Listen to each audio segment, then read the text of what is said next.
Hi guys, if you normally are watching videos on my channel about DIY and travel, this video is going to be different than those. I'm going to be sharing my personal experience with having a retinal detachment and a subsequent vitrectomy surgery in order to save my vision.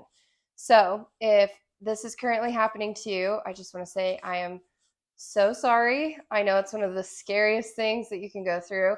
And when it happened to me, I really had to turn to YouTube videos and to Reddit threads in order to understand other people's experiences because there is limited information on the internet and it is kind of difficult sometimes to get information from your doctors in the moment. So I hope this video comes as a help to you because other people's videos really were helpful for me in the situation that I was facing. So here we go. Let's get into it.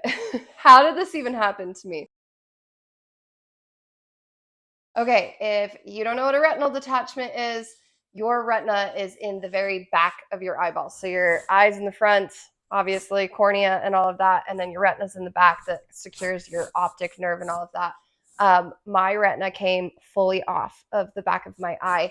So I was full macular off, could not see at all out of my left eye, and a little background as to how we got to that point. So I am super nearsighted. My contact prescription was a -9, and I had astigmatisms as well. I'd actually just recently been referred earlier in the year to a retinal specialist, and they told me I had lattice degeneration, but it was nothing to worry about, and that there was nothing they could do to proactively help me. But if for some reason I ever saw flashes, floaters, anything weird in my visual field, I really needed to get in pretty emergently and see a doctor because it could mean that I had a retinal tear or a detachment. And I asked at that point in time, well, what do you do for that? And they said, oh, we can laser it. It's a quick surgery. It's not a big deal.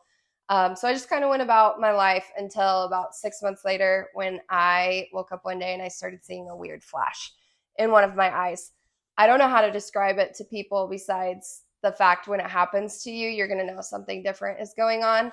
And it's really important that you don't ignore it and you get in to see one of your eye doctors really quickly. And I'm also going to preface too, this is not medical advice at all. So this is just me recounting my personal experience. So if you see flashes, a lot of new floaters, by the time that mine, when I was on my way into the eye doctor, I started seeing kind of like a curtain. It was almost like a veil was placed over one eye. If I closed this one, it looked a different color than this one did. That's another sign. And then later on, when I had the full retinal detachment, I started seeing a cone type thing that started going up into my visual field until it blocked my entire vision. So hopefully that is helpful. You can find all of that information online though as well as to what to look out for if you possibly are experiencing a retinal tear or a full retinal detachment. And sorry, we're having a thunderstorm, so my little dog's freaking out. Back to my story. When I started seeing the flashes floaters, I actually ignored it for almost an entire half day and then went to bed that night and was hoping it would go away. Of course, it didn't go away. I had horrible nightmares the entire night, probably because I knew something was going on within my body. So I ended up seeing a physician the following day, and he said I had a retinal tear and I needed to see a retinal specialist. So I went and saw a retinal specialist who said I had numerous tears and that he would recommend I had a vitrectomy. And he explained what that entailed, and that terrified me so much I asked if there was a less invasive option that we could do. And so we discussed the retinopexy, which is a laser. The laser actually goes into the back of your retina and it causes a scar to form, and that kind of tacks your retina down. But the problem with that is he said you're going to lose a little bit of your peripheral vision. So we talked about the pros and cons. We weighed all the options, and we actually both decided with how active and young I was, that it should be fine in order to go ahead and do the retinopexy, which we did, and it went really well, and I lost very little bit of my peripheral vision and started to go about my normal life. I was being really cautious. I wasn't being physically active. I was being really careful with my head and everything like that, as they said to do for several weeks. And unfortunately, 3 weeks into that is when I started seeing the cone shape go up into my vision. And at that point, I had to be seen in the emergency department because it was a weekend, and I was diagnosed with a full macular off, retinal detachment, and was scheduled for surgery on Monday in order to go in and save my vision. And I don't mean to be dramatic, but when you're all of a sudden faced with the possibility you're never going to see out of one of your eyes again, it's life-changing, and I don't wish that on anybody. But once again, I just hope this video is a little bit hopeful for anyone that's possibly going through this, letting you know that there is life on the other side of it. Okay, let's talk about the vitrectomy surgery. So I was understandably terrified for this, but I survived. So with the vitrectomy, they take a needle, stick it into your eyeball. They do use conscious sedation for this, so you're not completely knocked out, but you're not feeling or realizing anything's going on. And they suck out the vitreous fluid from your eye. And everyone's eye has vitreous fluid in it, and it gets stickier the older you get, which is why retinal detachments are much more common in older people. I'm only 33, which for the younger people watching, they're going to be like, that's old, but not for retinal detachments, it's not. So they take out the vitreous fluid, they use lasers and whatever else to fix your retina in the back of your eye, and then they insert either a gas or an air bubble. And for me, I had the 3-week air bubble placed in my eye. The gas is longer acting. I think that one takes 2 months, but that expedites your chance of having a cataract form. So does the air as well. And so, fortunately for me, I currently don't have a cataract forming, but most likely I will have to have cataract surgery within the next few years. And that's just a complication from the vitrectomy, which is what deterred me from having the vitrectomy in the first place. So once they place that air bubble in your eye, it has 3 weeks that it just slowly disappears. But that is why for the first week of your recovery, more than likely you're going to have to do positioning. So for me, I had to lay face down for 7 straight days, 24/7, and it was one of the hardest things I've ever had to do.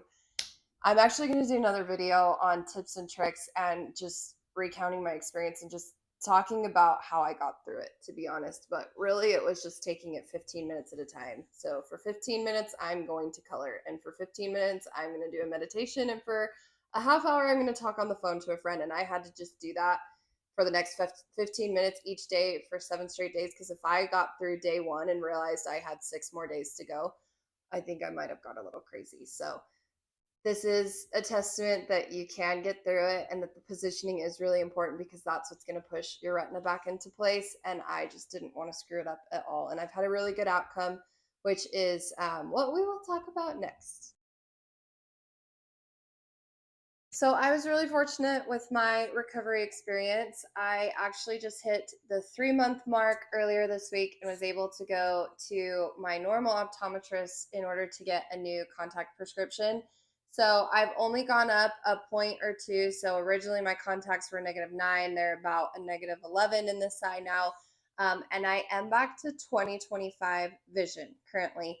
And he has high hopes that I will get back to 20/20 vision. I'm just struggling with a little bit of dry eye currently, and so I'm having to do eye drops every couple hours. But as far as recovery goes, when you first come home from surgery, you're going to have a patch all over your eye, as I showed in the previous picture. And you go back into the eye doctor the following day and they take it off, make sure everything's looking okay. But then you don't see very much out of that eye. But as the air bubble starts to release, you will start to slowly see things through your eye. So I remember when I was in face down recovery, the first time that I could kind of make out my hand, I was excited because it looked like I was going to get central vision back, which we weren't sure about. And slowly over time, that became more and more clear. The air bubble is so weird, because after about a week or so, and you're allowed to sit up straight, then the air bubble's about right here. And so you can see really blurry over it, and you see different underneath it. And actually, I had really bad vertigo as soon as I stood up, and I struggled with that for a couple days before my body got back used to it. But it is weird because it's like seeing through almost like water in your eye. So that slowly will disappear. It hits a point in your mid vision where you're like seeing over it and you're seeing below it until ultimately in about 3 weeks' time, mine was 3 weeks to the day, I saw it pop. And then for quite a while, I saw pretty blurry, but I was able to see. It just looked like everything was really far away and that I didn't have my glasses on, even though I did have my glasses on. And with time, that got better. I will say though, I was working this entire time and it was pretty difficult in order to see my computer screen. I struggled with a lot of migraines because of the eye strain. So, if you can try to limit the amount that you're looking at screens or trying to read, that will help. It's almost like the nerves in your eye and your face are trying to turn back on, and it's a really weird feeling. A couple other things I want to mention. My surgery pupil was huge, and that kind of freaked me out right at first because it was much bigger than my non surgery eye was. That's completely normal. And now my pupils are almost fully back to normal now that it's been 3 months. You are going to be super sensitive to the light. So if once you do feel up to going outside, you're going to want to have sunglasses and a hat on pretty much at all times. I'm now getting to the point that I'm not quite as sensitive to the sun, but it's still pretty common. Your eyes are going to be really dry for a long time. So I've been using these, let's see, Refresh, what are they? Optive Mega 3s. They don't have preservatives in it. That's really important. This isn't sponsored or anything. This is just what I've been using. And then my optometrist just recently had me start using these, which is Ivizia, and these have been great as well. So I just ordered more of those. So yeah, keeping eye drops in your eye. Like I'm talking when you get up to go to the bathroom in the middle of the night, your eye will feel like sandpaper. It's that dry. So making sure that you're keeping those really moisturized will help.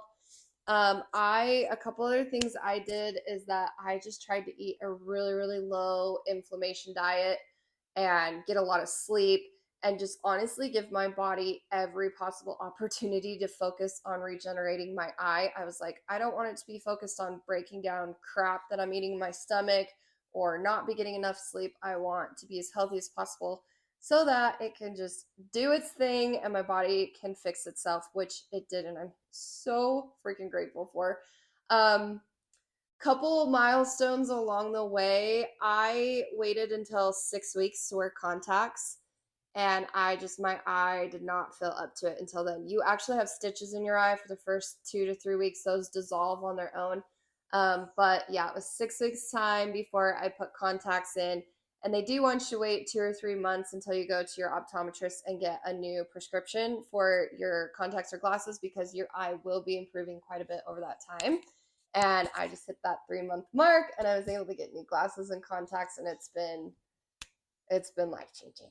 Okay, I have about rambled on long enough, but I do want to mention one other thing, and it was my anxiety around this entire situation. Um, if you're having anxiety, obviously that's completely normal because this is a really scary situation and condition to have. I think because mine wasn't due to an injury or an accident, it just spontaneously happened. I had this fear that it was going to happen again, that the surgery wasn't going to work, or that it was going to happen in my right eye. And that anxiety has eased with time.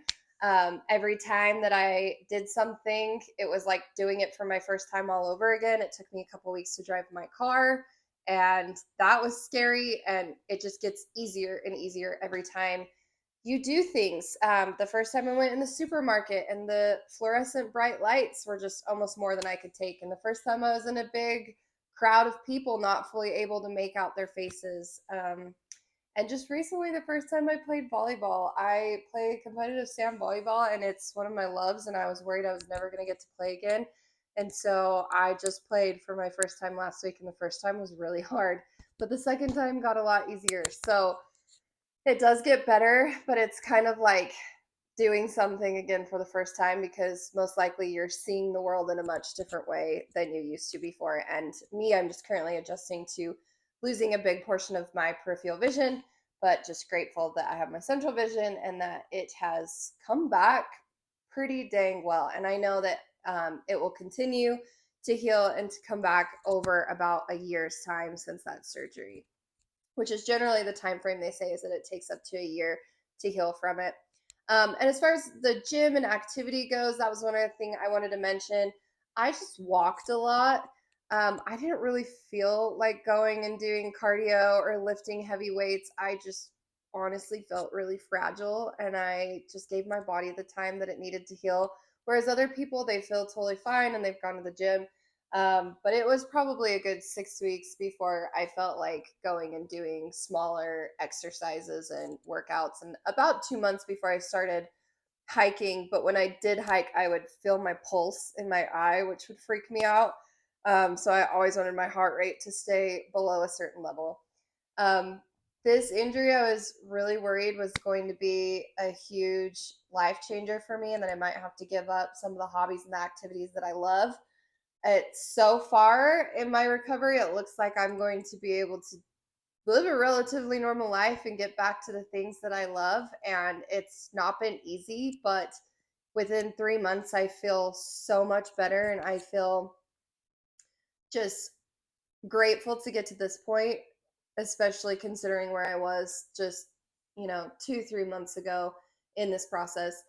Um, at this point, I'm rambling, and so I'm going to end the video, but I just want to let you guys know, please comment if you have any questions. I'll do my best to look at them and to respond, no matter how long it's been since this video has been posted, because I just want to be a good support for people that are in this situation. Because it was really hard to find resources and to find people who were similar age or had a similar diagnosis as me and a similar surgery to see what their outcome was. And I just so badly wanted to see that somebody like me had had a good outcome, which I'm grateful to be one of those people. So I wish you the best of luck if you're going through this right now, or if you just watch this for educational purposes. I hope you never have to experience this. But modern medicine is incredible, and there are a lot of amazing things that they can do to help your eyes. So thank you so much for watching. And if you want to like and subscribe, normally my videos are a lot more fun, and I do DIY projects and I travel quite a bit. So glad to be getting back into that. Thank you so much, and we'll see you next time.